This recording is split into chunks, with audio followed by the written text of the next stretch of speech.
Oke, selamat pagi teman-teman semuanya. Eh, Semoga dalam keadaan terbaik ya, teman-teman. Baik, Bismillahirrahmanirrahim. Sebelum kita masuk ke dalam materi yang lebih dalam dari analisis klaster, saya ingin menyelesaikan PR kita, gitu ya, kejanggalan yang kemarin kita hitung bersama, gitu. Dan ada rumus-rumus yang mungkin perlu pendalaman sebelum kita masuk ke bagian lain dari analisis klaster.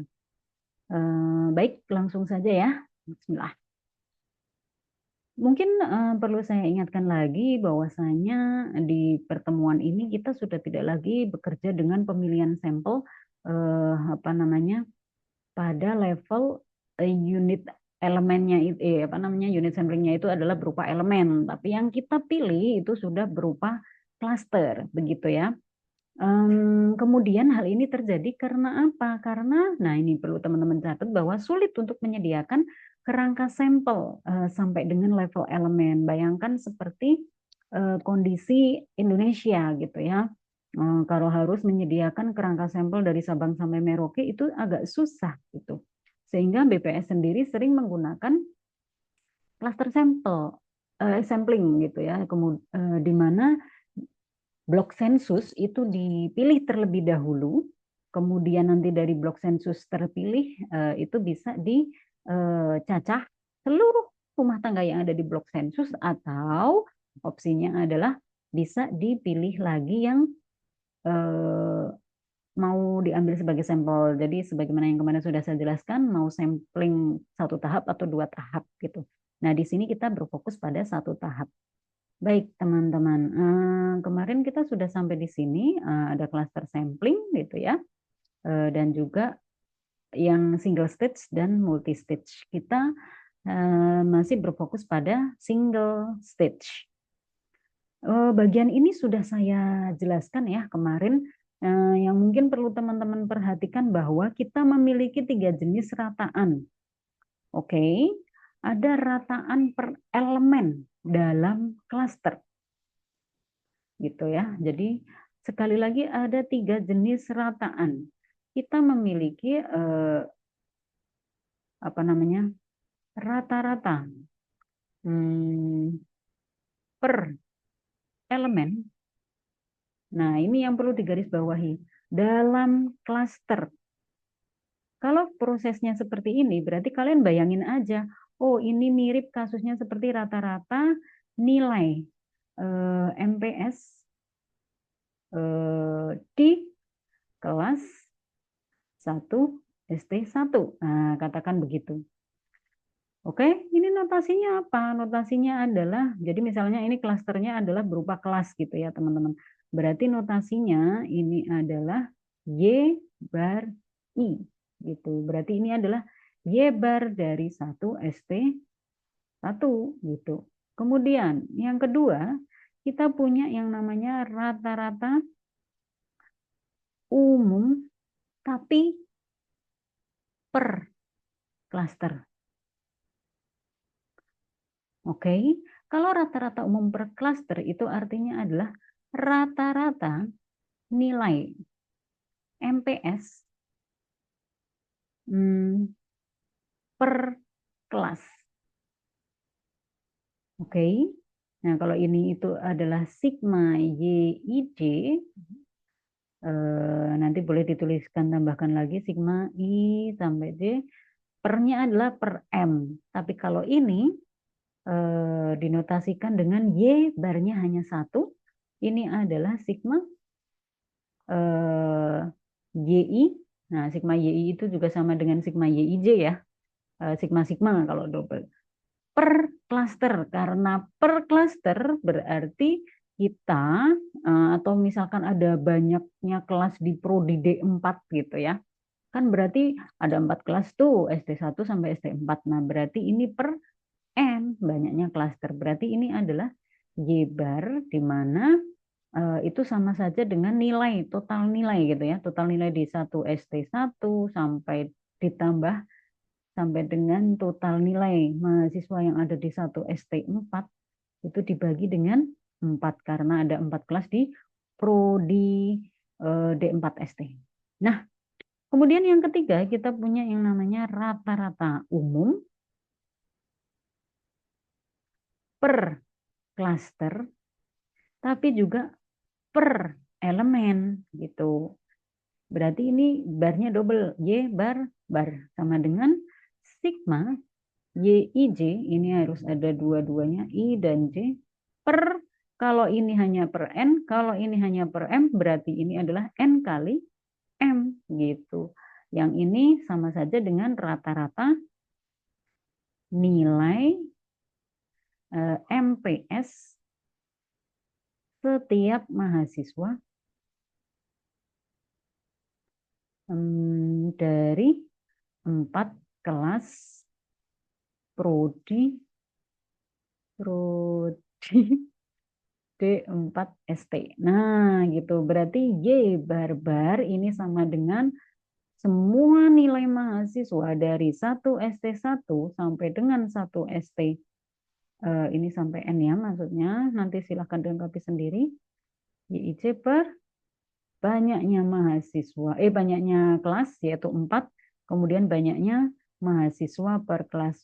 Kok itu tulisannya M, Bu? Kan padahal di setiap kelas jumlah mahasiswanya beda. Oke, kita asumsinya masih asumsi equal size pada setiap klasternya. Maka ini ditulis M. Terus kalau berbeda gimana? Ya nanti teman-teman tinggal tambahin MI gitu. Gitu ya. Oke. Nah, berikutnya yang penting untuk dipahami karena kita memiliki 3 rata-rata itu ya, teman-teman. Kemudian saya kemarin juga sudah jelaskan bahwasanya variasi dari bentuk sebaran data yang seperti ini memiliki 3 variasi atau sumber keragaman gitu ya. Nah, sumber keragamannya itu ada sum square within dan sum square between gitu. Within itu apa? Within saya kemarin sudah sampaikan, within adalah penyimpangan setiap nilai data terhadap rata-rata dalam klasternya gitu. Ya ibaratnya rata-rata nilai Matstat MPS kalian terhadap rata-rata di 1ST1 gitu. Terus kalau between itu berarti kita membandingkan atau melihat variasi nilai rata-rata dari setiap klaster terhadap rata-rata umum. Makanya ini adalah Y bar. Oke. Nah, saya akan menjelaskan bagian yang ini karena ada notasi-notasi yang kemarin belum saya jelaskan. Kenapa tadi saya sempat singgung rata-rata per elemen itu lagi karena ada kaitannya ya teman-teman. Oke, ini saya bagi dua dulu. Semoga masih kelihatan ya. Nah, kita akan bahas dulu rata-rata per klaster. Jadi yang akan dibandingkan, kita itu akan membahas yang pertama adalah rata-rata. Ada yang menuliskan tambahannya umum gitu ya. Rata-rata boleh juga disebut begitu. Ini saya berikan warna beda karena ini yang akan menjadi pembedanya per klaster. Oke. Jadi mungkin masih ingat barusan saya sampaikan kalau rata-rata umum per klaster itu berarti bisa dinotasikan dengan Y bar, tapi harus ada cap kalau pakai tulisan kapital, atau boleh teman-teman langsung pakai yang karena ini estimasi ya, estimasi rata-rata, berarti kita gunakan Y non kapital ini. Nah, tadi sudah saya jelaskan bahwasanya Y bar atau rata-rata umum per klaster, atau bisa diartikan kalau misalkan kita bahas nilai MPS berarti adalah rata-rata nilai MPS pada setiap kelas gitu. Nah, ini berarti kan logikanya itu adalah 1 per N. N ini berarti banyaknya klaster atau banyaknya kelas gitulah. I1 sampai dengan N kalikan Y I titik. Nah, Y titik ini apa? Y titik adalah total nilai dalam suatu klaster. Di mana kalau kita jabarkan lagi, ini masih sama, I1 sampai dengan N. Nah, YI ini kalau kita lihat dari strukturnya, YI ini adalah jumlah, gitu kan, jumlah nilai. Nah, setiap mahasiswa dari absen. Kok M toh? Kita kemarin ganti, bukan M ya, tapi notasinya adalah J. J sama dengan 1 sampai dengan M. Ini adalah mahasiswa absen pertama sampai dengan mahasiswa absen terakhir, gitu. Oke ya teman-teman, berikutnya karena dia ini merupakan estimator, itu, oke, yang namanya estimator maka kemungkinan nilainya itu akan berubah-ubah pada setiap gugus sampel terpilih. Ya, masih ingat karena adanya perbedaan atau variasi dari setiap gugus sampel itu, maka dia juga akan memiliki yang namanya varian. Varian sampling. Oke, masih ingat ya mungkin? Nah, varian sampling saya ingatkan sedikit bahwa varian sampling pada misalkan SRSW without replacement ya. Kalau WR berarti tanpa apa namanya FPC. Nah, kalau SRS WOR itu biasanya kita butuh yang namanya FPC. Ingat ya.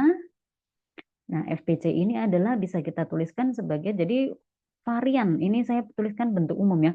Varian umum dari sebuah estimator yang diambil secara SLS WOR, maka notasinya adalah 1 min F per N. Nah, dikalikan sesuatu. Sesuatunya saya notasikan dengan kotak yang saya arsir ini. Sesuatunya inilah yang harus kita definisikan, gitu teman-teman. Oke, ini hanya sebagai pengingat, bagian yang saya kotakin oranye ini adalah bagian umum dari apa yang sudah kita pelajari sebelum UTS. Next, saya lanjutkan keterkaitannya dengan keterkaitannya yaitu kita akan membahas yang ini nih. Estimasi atau penduga varian rata-rata per klaster. Gitu. Nah, berarti tetanya bisa kita ganti jadi ini Y bar 1. Barnya hanya 1. Y bar itu pasti akan sama dengan 1 min F per N.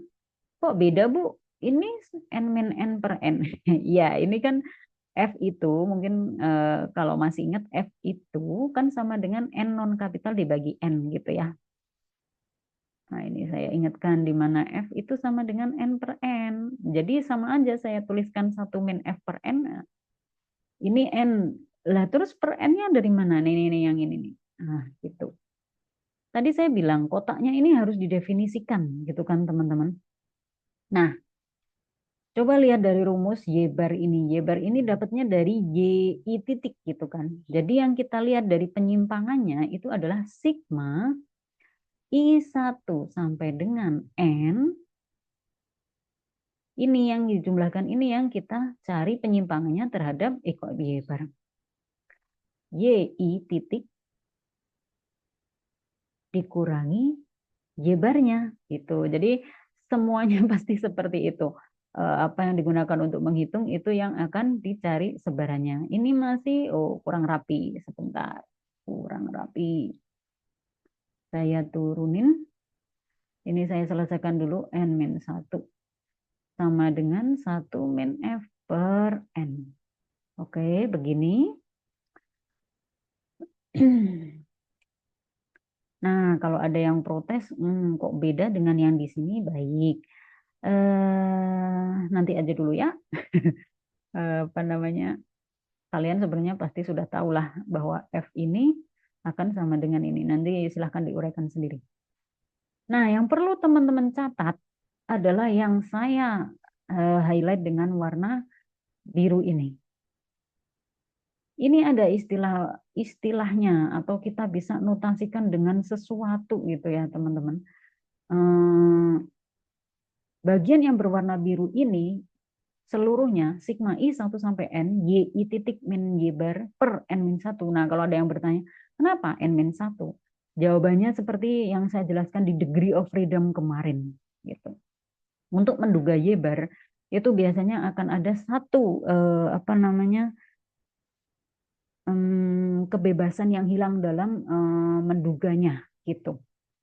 Nah, yang berwarna biru ini bisa kita notasikan dengan SB kuadrat gitu. Oh, nggak kelihatan. Saya ganti yang ini. Oke, yang berwarna biru itu bisa diganti dengan SB kuadrat. Jadi,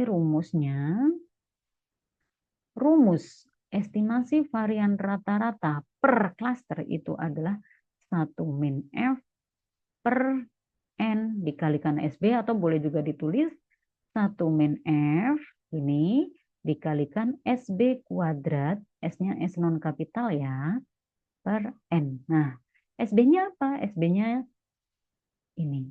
Nah, SB-nya adalah sigma Y titik min Y bar kuadrat per N. Kalau mencari gimana? Nah, nanti teman-teman bisa cari dari sini. Misalkan ini saya hapus dulu semua.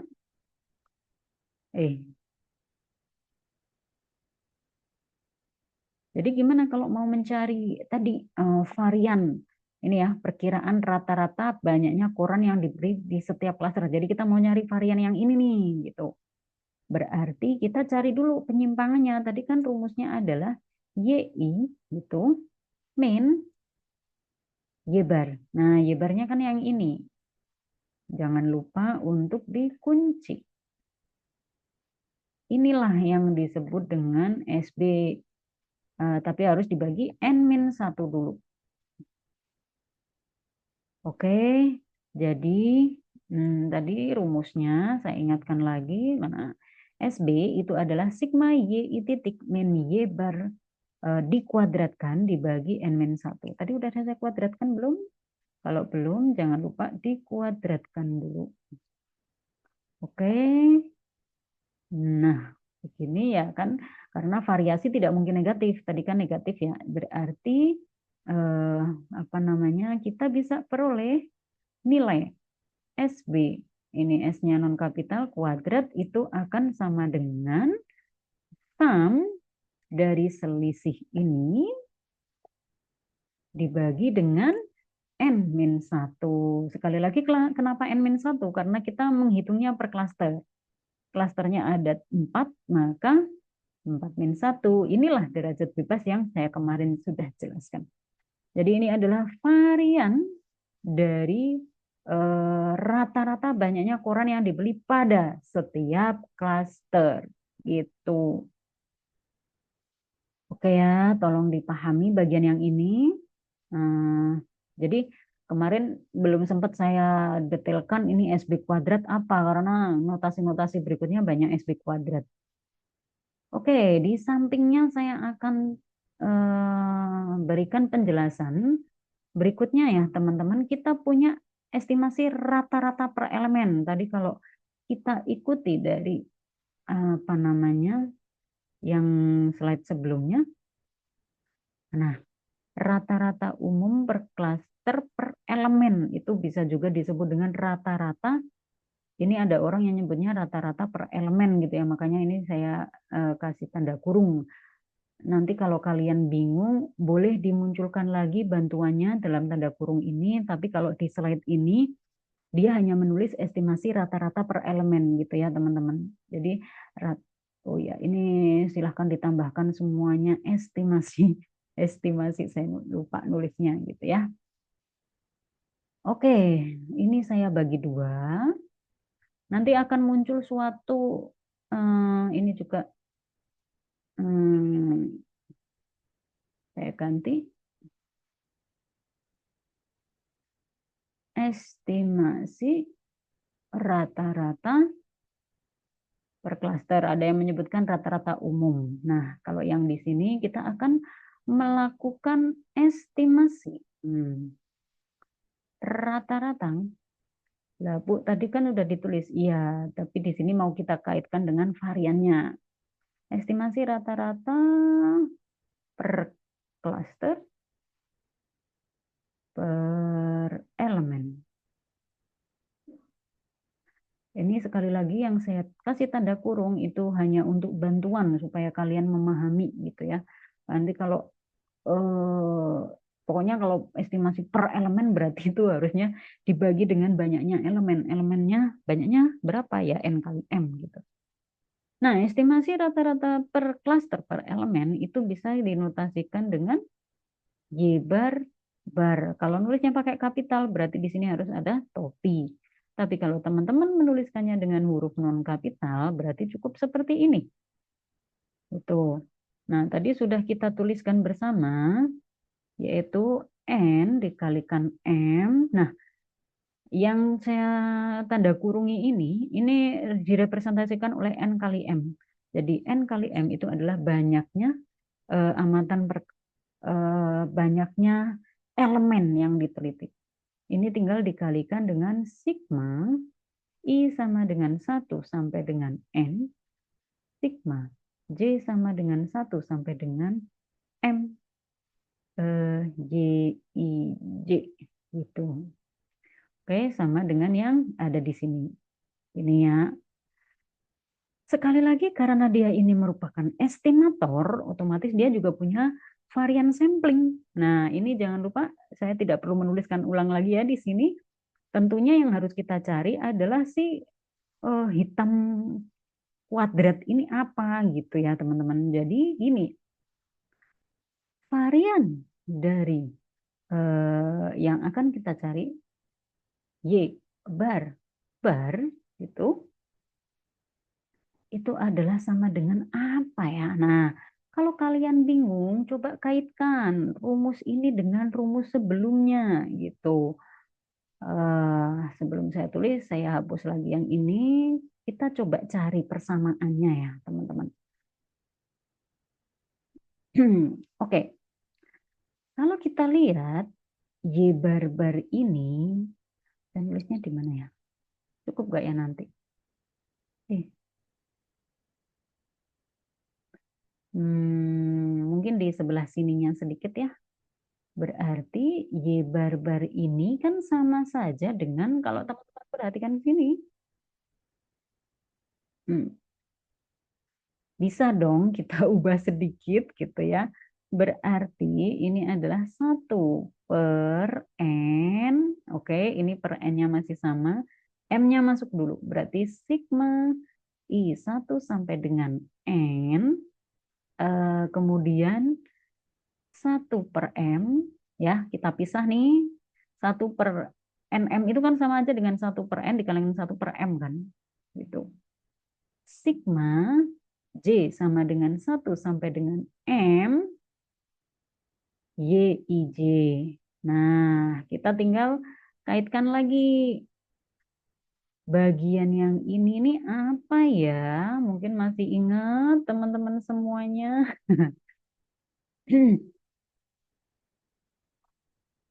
Oke, bisa ini sebenarnya kata kuncinya tinggal mengubah bentuk aja sih gitu.